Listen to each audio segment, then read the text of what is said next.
Bismillahirrahmanirrahim. Assalamualaikum warahmatullahi wabarakatuh. Perkenalkan, nama saya Rizky Rahmat Yani dari jurusan Pemanfaatan Sumber Daya Perikanan Fakultas Kelautan dan Perikanan. Nah, pada video kali ini saya akan mencoba meresum workshop tentang pencegahan plagiasi dan sosialisasi SOP cek plagiasi karya ilmiah dosen dengan judul yaitu membudayakan cek plagiarisme sebagai wujud integritas daripada akademisi. Nah, yang perlu kita ketahui terlebih dahulu, yang pertama adalah apa sih itu plagiarisme?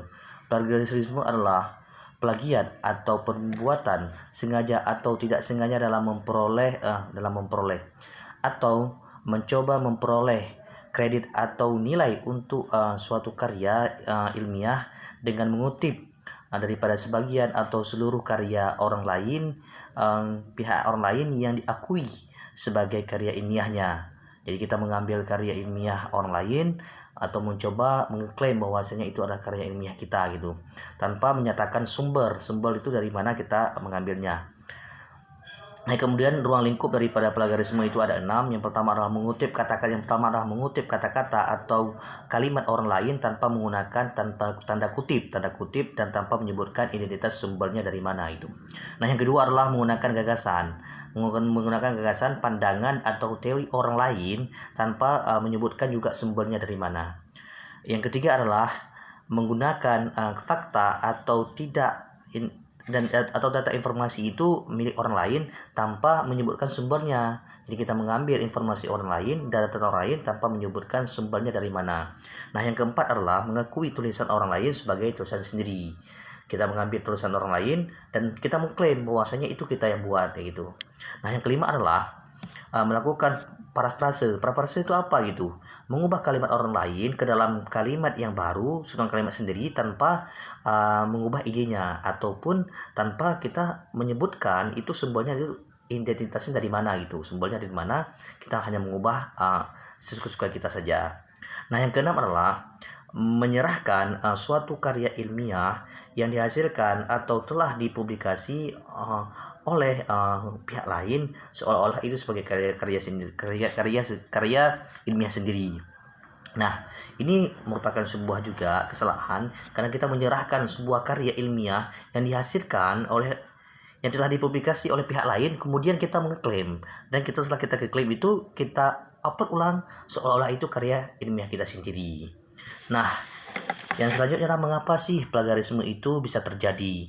Yang pertama adalah terbatasnya waktu untuk kita membuat atau menyelesaikan sebuah karya ilmiah yang menjadi beban dan tanggung jawab daripada kita untuk menyelesaikan, sehingga kita terus mengcopy paste atas karya ilmiah orang lain gitu. Karena tenggang waktu yang begitu singkat, kemudian kita mengcopy paste karya ilmiah orang lain untuk kita coba membuat karya ilmiah kita sendiri. Nah, yang kedua adalah rendahnya minim baca daripada si penulis dan minim melakukan analisis terhadap sumber referensi yang ada, tentunya yang dimiliki, baik itu yang telah ada maupun kita mencari referensi-referensi yang baru. Nah, yang selanjutnya adalah kurangnya pemahaman tentang bagaimana sih gitu dan bagaimana harus melakukan kutipan, kurangnya perhatian dari guru ataupun dosen terhadap persoalan plagiarisme.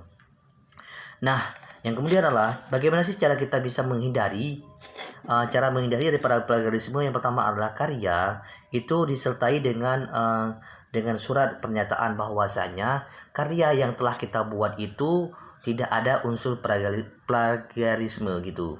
Jadi ketika kita telah membuat sebuah karya, kemudian kita buat pernyataan, kalau perlu menggunakan materai, bahwasanya karya yang kita buat hari ini itu tidak plagiarisme daripada karya-karya ilmiah orang lain. Nah, selanjutnya yang kedua adalah pimpinan atau pimpinan perguruan tinggi. Misalkan kalau di kampus adalah rektor, itu dia fungsinya berkewajiban menggugah semua karya ilmiah yang telah ditulis oleh mahasiswa untuk kemudian dipublish di portal ataupun web-web kampus yang ada, ataupun bisa juga di web-web Sinta gitu yang punya punya Kementerian Pendidikan dan Budaya.